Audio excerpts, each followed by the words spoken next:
Сайн байцгаана уу? За энэ удаад амьсгалын хяналтын талаар ярилцах болно. За мэдээ хүчилгийн практикт амин үзүүлэлтийг хянах гэдэг бол маш чухал ач холбогдолтой. Үүний дотор амьсгалыг хянах гэдэг нь бол томоохон байр суурийг эзэлж байдаг. Мэдээ хүчилгийн дараа хүндрэл болон нас баралтыг бууруулахад нэлээд ач холбогдолтой байдаг гэсэн үг. За амьсгалыг хянахад бид нар амьсгалын дээд замаас эхлээд эсэд явагдаж байгаа тэр эсийн амьсгалыг бүрэн хангахад бол оршдгоо гэсэн үг. За энэ хүү зураг дээр харуулж байгаачлан бид нэр хэрхэн хянах вэ гэдэг зүйлүүдийг харуулж байна. За мэдээж ерөнхий унтуулагчтай хаалган дээр унтуулагчтай аппаратыг ашиглаад бид нэр flow, volume болон pressure энэ тайлсан өвдөө зэргийг хянаад явах боломжтой байдаг. Түүнээс гадна бид томьёонд орлуулад альвеолын хүчил төрөгчийн барьцаал даралт нь ямар байна? Хүчил төрөгчийн барьцаал даралт хангалттай байгаа ч гэсэн перфуз байхгүй шүүнд үсээд энэ үү гэдгийг ч гэсэн хянах боломжтой. За харин артерийн цусан дах хүчил төрөгчийн сатурац нь ямар байгаа юм, pressure даралт нь ямар байгаа гэдгийг бол мөн шинжилгээгээр батлаад авах боломжтой ба стандарт монитор буюу бид нар бол пульс оксиметрээр захад байгаа перфуз болон хүчил төрөгчийг бол хянж байгаа. Эцсийн дүндээ бол бид нар эсийн амьсгалыг хангалттай байх буюу митохондрийн хүчил төрөгчийн барьцаал даралтыг бол хангалттай 4-22 мм мөнгөөсний байгаан байлгахад бол чиглэнэ гэсэн үг. За хуурай агаарт бол хүчил төрөгчийн барьцаал даралт 159 мм мөнгөөсний байгаан байдаг. Энээр бид нар амьсгалын дээд замаас оруулаад шаталсан уруулаар дамжаад митохондрийн төрөгтэй 4-22 мм мөнгөөсний байгаатай байлгах буюу хангалттай хэмжээний хүчил төрөгчийн концентрац болон даралттай байлгахад бол чиглэнэ гэсэн үг. За хүчил төрөгчийн тээвэрлэлт нь бол ойролцоогоор 1000 мл байлаа гэхэд идэд нэвчгтээ 250 мл орчим шингээд 750 мл бол эргээд вений цусаар дамжаад гэргэн баруун цусгаарт ирдэг гэсэн үг. Энийг хянаж бид нар дээд болон холимогийн страц, дээд хүндийн вений страц зэргийг бол хянаж явдаг гэдгийг хүчил төрөгчийн хангалттай байна уу, кардик аутпутанд хангалттай байна уу гэдгийг үнэлэх боломжтой байдаг ба вентиляц хангалттай явж байгаа хэсгийг даралт болон бусад багжийн шинжилгээгээр бол хянах боломжтой байдаг. За Америкийн мэдээ хүчилгийн нийгэмлэгээс бол тодорхой суур мэдээ хүчилгийн хяналтууд гэж байдаг. Түүн дотроо амьсгалын хяналтыг бол онцлон энэ дээр тэмдэглэсэн байна. За үндсэн хоёр стандарт баримталдаг. Эхнийх нь бол чанартай мэдээ хүчилэг өгнө гэдэг нь бол бид нэр тэр хагалгааг дуустал ерөнхий мэдээ алдуултаа хаалгаж бай бүсчсэн мэдээ хүчилэгтэй бай маш сайн хяналт явуулах хэрэгтэй гэж үздэг. Хоёр дахь стандарт нь юу вэ гэхээр бүх мэдээ хүчилгийн үед бид нэр тухайн өвчтний хүчил төрөгчүүлэлт нь ямар байгаа юм, вентиляц нь ямар байгаа юм, зэрэгэлт болон температурыг бол үндсэн стандарт хяналт болгон хянах хэрэгтэй байдаг. За хүчил төрөгчүүлэлтийн хувьд гэх юм бол бид нэр тухайн хийн солилцоо явагдах хангалттай хүчил төрөгч өгөх. За дээрээс нь цус бол хангалттай оксиженашн болоход хүчил төрөгчийн концентрацийг хангалттай барихад бол чиглэдэг. За inspired газ авж байгаа нөхцөлд бол ерөнхий унтуулагчтай хаалганд орж байгаа тохиолдолд бид нар хангалттай яг зогсон хүчил төрөгчийн концентрацийг өгнө гэсэн үг. Тэгвэл орчин үеийн аппаратууд бол харьцангуй алармтай буюу бага концентрац өгж байгаа зэргийг бол аларм өгөө сануулга өгдөг. За blood oxygenation-ийн хувьд бол бид нар хангалттай захад перфузтэй захад хүчил төрөгчид ямар байгаа вэ гэдгийг бол үнэлээд пульс оксиметрээр үнэлээ явуулна. Гэхдээ ямагт эмнэлзэн шинж тэмдэг төрүүлж илэрдэг гэдгийг санах хэрэгтэй. За вентиляцийн хувьд бол бүх мэдээ хүчилгийн үед бид нар тухайн хүний вентиляцийг л хангалттай байлгахад зорддог. За аргуудын хувьд бол тухайн хүний цэжний хөдөлгөөн ямар байгааг харж ажиглах, за дээрээс нь чагнах, за бол орчин үеийн аппаратууд болон бусад капнографиг ашиглаад бид нар энэ тайлсан өвдөг үзэж болно. Ерөнхий унтуулагчтай хаалганы үед бол энэ тайлсан өвдөг хянаад за deep sedation-тэй юм уу эсвэл moderate sedation-тэй байгаа тохиолдолд вентиляцийг хангалттай байгаа хэсгийг бол бид нар эмнэлзүүгээрээ хянж харах болон бусад багцын шинжилгээг ашиглах боломжтой байдаг. За бодит үзлэгийн хувьд бол бид нар хаалганы өмнөх үзлэгээс эхэлдэг. Хаалганы өмнөх үед тухайн хүн ямар байсан, хаалганы үед ямар байсан гэдгээс тухайн мониторын буюу бодит үзлэг бол аюул ач холбогдолтой байдаг. За чагналтын хувьд бол онцлох маш чухал ач холбогдолтой байгаа. За энэ нь бол жишээлбэл ерөнхий мэдээ алдуултаа хаалганы үед бол хаалганы өмнөх үзлэг ямар байсан, индукцийн өмнө ямар байсан, индукцийн дараа ямар байсан. За тэгээд унтуусныхаа дараа ямар байсныхаа жишээлбэл хаалганы үед одоо байршиг солисон тохиолдолд чагнаж ямар байсан гэх мэтчлэн бид нэр вентиляц одоо амьсгалыг хянахад чагнах бол томоохон байр суурийг бас эзэлнэ. За энэ хүү бүлэгт бол аюул олон одоо амьсгалын хяналтууд, хүчил тэнцвэр эдийн хүчил төрөгчийг хянах гэх мэтчлэн олон бүлгүүд байгаа. Гэхдээ суурьадаас нь эхлэе. За насан туршидад бол 5 төрлийн гемоглобин байдаг. Эхнийх нь бол оксигемоглобин, дараагийнх нь бол дезоксигемоглобин, карбоксигемоглобин, метгемоглобин, сульф гэдэг энэ 5 төрлүүд. За энэ ногооноор тэмдэглэсэн нь болохоор оксигемоглобин, дезоксигемоглобиныг бол бид нар одоо энгийн пульс оксиметрээр хянаад үзэж байгаа. Карбокси болон метгемоглобиныг бол энгийн одоо пульс оксиметрээр бол үзэх боломжгүй. Кооксиметр гэдэг багажаар тусгайлан тоолж үздэг гэсэн үг. За энэ ямар ач холбогдолтой вэ гэхээр оксигемоглобин бол одоо энгийн пульс оксиметр бол оксигемоглобин, дезоксигемоглобиныг үзэх зорилготой учраас хуурамчаар энэ хоёр одоо гемоглобин их байгаа тохиолдолд хуурамчаар их заах магадлал бол байдаг. За карбоксигемоглобины хувьд гэх юм бол хэвэндээ 1-3% байдаг. Гарын бохирдолтой одоо жишээлбэл Улаанбаатарт амьдарч байгаа бол 8% байхад бол агарын бохирдлоос шалтгаалсан карбоксигемоглобин өндөр заахыг бол үүсэхгүй. 15-аас дээш байх юм бол энэ угаарсан гэж үздэг. За үүнийг болохоор карбоксигемоглобиныг болохоор одоо энэ зурган дээр бол кооксиметр харагдаж байна. Энэ нь болохоор Америкийн Massimo брендийн одоо кооксиметр байна. Энэ нь болохоор яг метгемоглобин гэж тааруулж үздэг байгаа. Метгемоглобины хувьд гэх юм бол метгемоглобин, сульфгемоглобин бол 1-ээс бага байх ёстой. Бид нар яагаад мэдээжүүлгийн үед энийг хянах хэрэгтэй байдаг вэ гэхээр зарим одоо мэдээжүүлгийн имийн бодисууд бол одоо хүчил төрөгч холбогдох чадваргүй метгемоглобин бол хувиргах нөхцлүүд бол байдаг. Тэгэхээр заавал энийг хянах шаардлага гардаг. За тэгвэл мөн бид нар одоо суур ойлголтуудаас ярих юм бол хүчил төрөгчийн тээвэрлэлт гэж юу юм, одоо functional fractionation гэж юу юм гэдгийг тайлбарлая.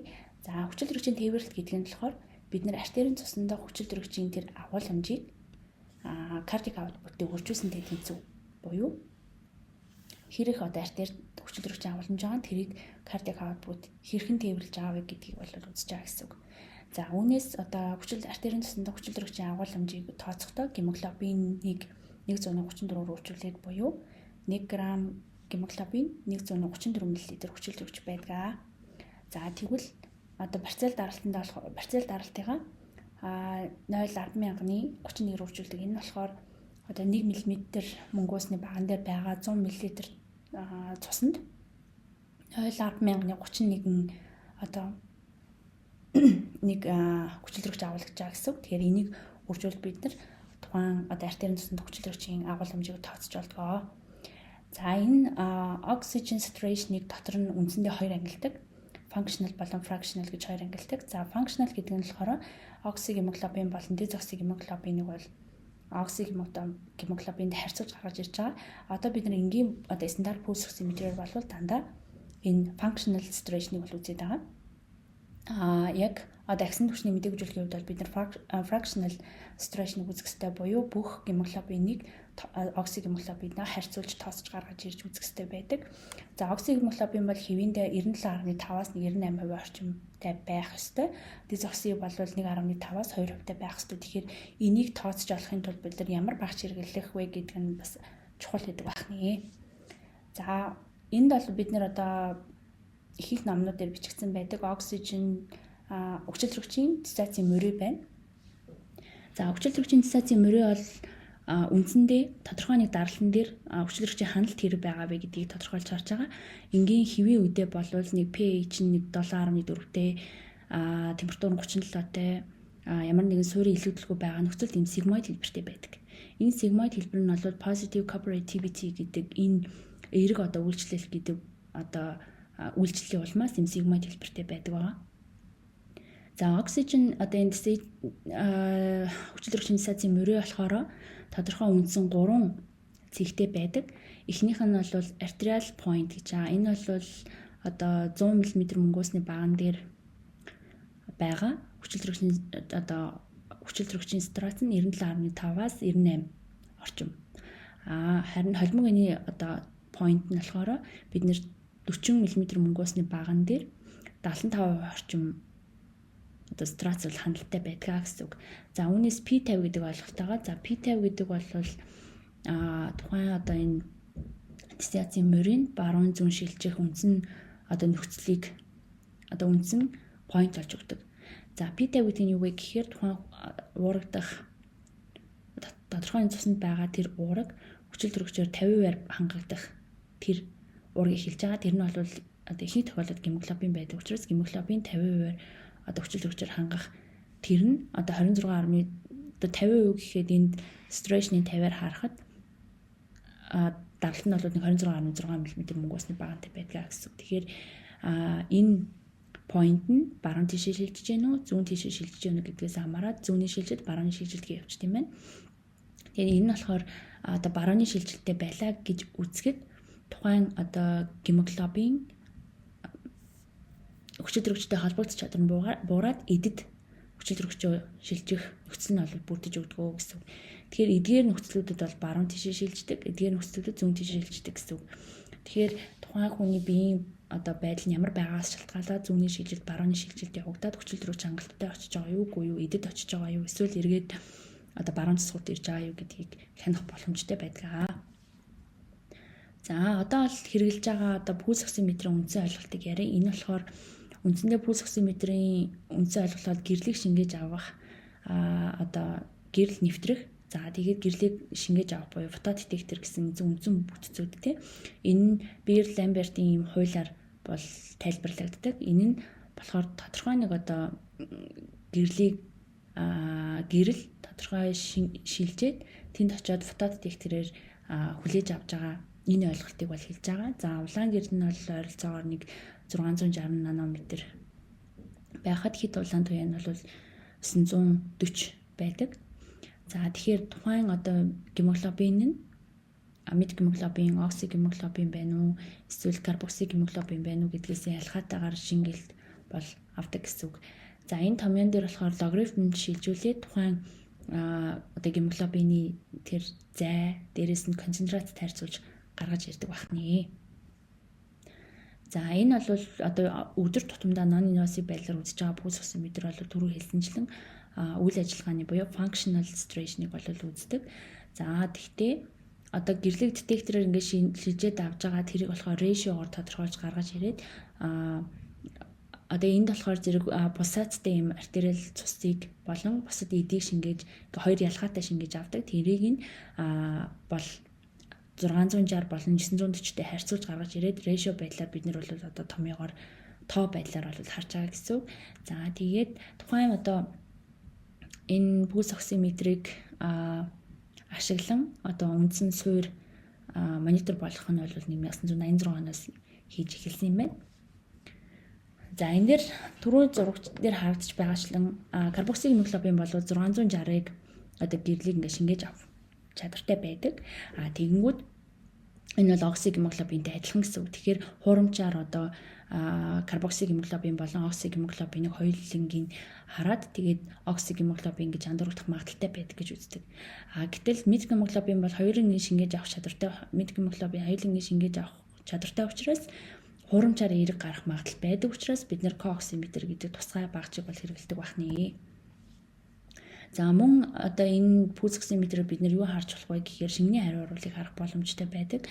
Ингэхдээ одоо шингэний хариу оруулыг харахтаа түрүүний AC гэж нэрлэдэг байгаа тий. Одоо бусаадтай байгааг хэмжиж биднэрт одоо харуулдаг гэсэн. Тэгэхээр ингэх юм бол бид нэр goal directed одоо шингэний менежмент бол хийж болно. Одоо бол орчин үеийн аппаратуудаар бол pulse pressure variation болон stroke volume variation гэх мэтчлэн variation-уудыг хараад шингэний хариу оруулыг бол үүсгэх боломжтой болсон байгаа. За тэгвэл одоо шингэний хариу оруулыг одоо байна. Одоо жишээлбэл ингэж харагдана гэсэн юм долгионтой авах юм уу шингэний хэрэгцээтэй байна. Тэгэх юм бол одоо шууд 250 болвстад шингэнийг хариу оруулыг үзгээс илүүтэйгээр 500 мл-ийг хийх юм бол энэ нь үр дүнтэй байна гэх мэтчлийн судалгаанууд бол бичигдсэн байна. За мөн одоо шууд пульс оксиметрт бол итгэхгүй нөхцлүүд бол байдаг. Ингэхдээ тухайн одоо hypotensionтэй байх юм уу, анемитэй байх юм уу, эсвэл motion байх юм уу гэх мэтчлэн маш олон энэ дараах нөхцлүүдэд бол буруу заах нөхцөл бол байдаг. За жишээлбэл saturation бол 70-аас бага байхад бол гүйцэх сантиметр хангалттай зааж чадахгүй. Дээрээс нь сислийн даралт нь 80-аас доош байхад бол хангалттай мөн зааж чадахгүй гэхээр одоо ийм олон нөхцлүүд бол бүрддэг. Тэгтээ зарим төвчлэлт аппаратууд бол одоо пульс нь одоо хангалттай байна уу индексээр тодорхойлоод хангалттай биш нь бол гаргаад ирэх боломжтой байна. За дараагийн ярих зүйл нь болохоор холимог инструц байгаа. За холимог инструц бол уушгины арт дээрээс дээж аваад тэндээс хүчил төрөгчийг инструцыг үзэж гаргаж ирдэг гэсэн үг. За түрүү ярьсанчлан одоо хүчил төрөгчийн delivery буюу хүчил төрөгчийн тээвэрлэлт гэдэг байгаа. Аптек гэдэг нь болохоор нэвчилт. За тэгээд ууссан хүчил төрөгчийг байгаа. За ерөнхийдөө бол бид нар delivery-гийн томьёог бол ойлгосон. Oxygen аптек гэдэг буюу хүчил төрөгчийн идэд байгаа нэвчилтийг бол тодорхойлохын тулд фикийн томьёогоор тооцоолдог. Фикийн томьёо бол одоо cardiac output-ыг 10-аар үржүүлээд тэр артерийн одоо хүчил төрөгчийн агуулмжаас вений хүчил төрөгчийн агуулмжийг хаснтай тэнцүү энийг фикийн томьёо гэж нэрлэдэг байгаа. За үүнийг болохоор ингээ уруу байдалд оруулах юм бол бид нар тодорхой тээвэрлэгдэж ирсэн тэр хүчил төрөгчийн агуулмжаас эдэд шилжсэн тэр хүчил төрөгчийг хасаад cardiac output-ыг харьцуулах юм бол бид нар венийн судаснд хүчил төрөгчийн контент буюу агуулмжийг тодорхойлох боломжтой байдаг. За холимог инструц бол 65-аас 80 бол хэвийн хэмжээ. За энийг бол бид нэр Swan газын гуурс байрлуулад уушгины арт дээрээс болвол дээж аваад шинжилгээ хийдэг. Энэ нь бол одоо 65-аас 80 буюу төрөний хангалттай хэмжээгээр хүчил төрөгч дээвэрлэгдэж ирээд түүний 250 нь одоо жишээлбэл идэд хэрэглэгддэг. Үлдс нь бол одоо дээд хөндийн вен, доод хөндийн вен болон коронary sinus-ээр дамжаад холилдоод одоо уушгины арт дээр болвол хангалттай миксд болсон гэж үзээд тэндээс шинжилгээ авдаг гэсэн үг. Түүнээс одоо хэвийн үед бол 65-аас 80 хооронд байх нь түүнээс доошлоод 40% орчим байх юм бол эдийн хүчил төрөгч эдийн гипокси анаэроб уруул явагдаад байна. Анаэроб уруул явагдсны дүнд болохоор лактат их үүсээд гих мэдчлэн онцлогоонуудыг бол хийх боломжтой байдаг. За түрүүний томьёон дээр уруулаад харах юм бол одоо контент гэдэг бол агуулмж миллилитрээр хэмжигдэж байгаа. Saturation гэдэг бол процентээр илэрхийлэгдэж байгаа. Тэгэхээр процентээр илэрхийлээд харах юм бол дараах томьёогоор бид нар одоо холимог инструцийг бол томьёолж үзэж болно гэж болно гэсэн үг. Энэ дээр бас нэг хэлэх зүйл нь юу вэ гэхээр бид нар одоо юу гэдэг холимогны инструцийг ямар венээс бусад вений цусыг бол үзэж болох вэ гэсэн номон дээр бол ийм асуулт байдаг. Тэр асуултанд бас нэлийн одоо хариулт нь айгүй их сонирхолтой. Яагаад тэгэхээр уушигны одоо артерийн судсаар венийн цусаар артерийн цус байдаг учраас уушигны венээс бусад бүх судас бол бүх одоо вений цус уушигны артерид холилдсон байдгаа гэдэг хариулт айгүй сонирхолтой санагдсан. Тэгэхээр энэ дээр бас анхаарах зүйл бас байдаг юм байна. За дараагийн анхаарах зүйл нь юу вэ гэхээр одоо хүчил төрөгчийн хийн солилцооны харьцаа гэдэг зүйл байдаг. За хүчил төрөгчийн хийн солилцооны харьцаа гэдэг нь өөрөө тухайн одоо аптек буюу oxygen аптекийг delivery-д нь харьцуулаад ratio гаргаж ирж байгаа. Тэгэхээр энэ ratio гаргаж ирснээрээ бид нэр тухайн cardiac буюу зүрхний үйл ажиллагаа ямар байгаа вэ гэдгийг тодорхойлох боломжтой болж ирж байгаа. За энэ томьёог задлаад одоо extraction ratio-г нэгээс хасдаг нь вений хүчил төрөгчийн контентаас хасаад харьцуулаад гаргаж ирж болно. За одоо болохоор тухайн томьёон дээр үндэслээд бид нар шинжилгээгээр болон бусад зүйлүүдийг хавсаргаад хаана ямар шалтгаантайгаар одоо энэ жишээлбэл одоо холимог инструц буурах юм бол ямар шалтгаантай байж болох вэ? Энийн харилцан үйлчлэл ямар байх вэ гэдгийг тодорхойлж болно. Жишээлбэл холимог инструц буурлаа гэж үзэхэд saturation буусан байж болно. Эсвэл аптек ихссэн байж болно. Эсвэл cardiac output болон гемоглобины хэмжээ буурсан байх боломжтой байдаг. За одоо холимог инструц болон дээд хөндийн вений инструц хоёулаа буурсан тохиолдолд хоёр шалтгаантай байж болно. Нэг бол аптек ихссэн, нэг бол delivery буурсан. За аптек гэдэг нь болохоор аптек ихсэх тохиолдолд бол pain одоо өвдөлтийн үд ч юм уу, эсвэл бол чичрэх шиврийн байж болно, эсвэл agitation байсан байж болно, эсвэл гипертермийн үед бол аптек бол ихснэ. Нөгөө буурах шалтгаан юу байх вэ гэхээр delivery бууж болно, зүрхний үйл ажиллагаатай бол шууд холбоотой байж болно гэсэн санаа. За харин ихсэх тохиолдолд бол ялангуяа одоо мэдээлжүүлэхийн үед бол аптек бол буурах тохиолдол бол байж болно. Гэх мэтчлэн ингээд шалтгаануудыг нь хөөж авах боломжтой болж байгаа. За энийг бид нэр Swan-Ganz шинжилгээ аваад үзснээрээ агсан төвчний мэдээлжүүлэг одоо том хаалгаануудын үед бол заавал энийг хянах зорилготойгоор Swan-Ganz-ыг тавиад дээрээс нь cardiac output-ыг үзээд гих мэтчлэн өндөр одоо хяналтуудыг хийдэг бахны. За тэгэхээр түрүүний одоо хийн солилцооны харьцаагаар бид нэр cardiac function-ыг тодорхойлж болох нь байна.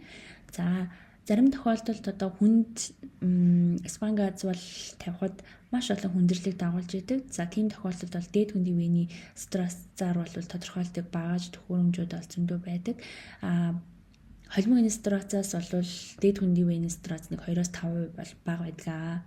Энэ нь болохоор одоо splenic болон renal venous-ийн тэр хүчил төрөгчийн контент нь их байгаатай бол холбоотой байдаг юм байна.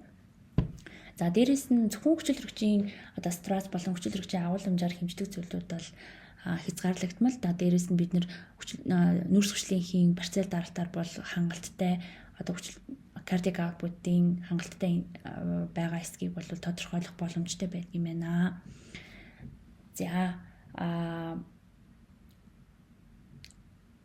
зарим тохиолдолд жишээлбэл хаалгааны үед томоохон хаалгааны үед яагаад энэ холимын стрессийг үздэг гээг бол энэ бичсэн байна. Одоо том хөвлийн том хаалгааны зүрхний хаалгааны үед бол хаалгааны үедээ холимын стресс буурна, дээд хөндийн вений стресс буурна гэдэг бол шууд хаалгааны дараа хүндрэлтэй холбоотой байдаг учраас хаалгааны үедээ бол шууд хяналт хийх нь аюул ач холбогдолтой байдаг. Тэгэхээр түрүүний хэлсэнчлэн аптек гэсэн байна уу, эсвэл одоо delivery буюу delivery чинь артерийн цуцанд хүчил төрөгчийн агуулмж болон cardiac output-тэй үржүүлж олж байгаа учраас cardiac output буурсан уу, зүрхний талаас асуудал байна уу гэх мэтийг шууд онцлох боломжтой байдаг учраас томоохон хаалгааны үед бол өндөр түвшний одоо хяналтуудыг хийх шаардлагатай байдаг. За үүнээс хойшоохын болохоор цувралаар хүргэн ингэхдээ эдийн oxygenation ямар байдгийг, за дээрэс нь capnography ямар байвал ямар нөхцлүүд үүсдэг вэ гэх мэтчлэн байгаа. Тэгээд хамттай байгаарай.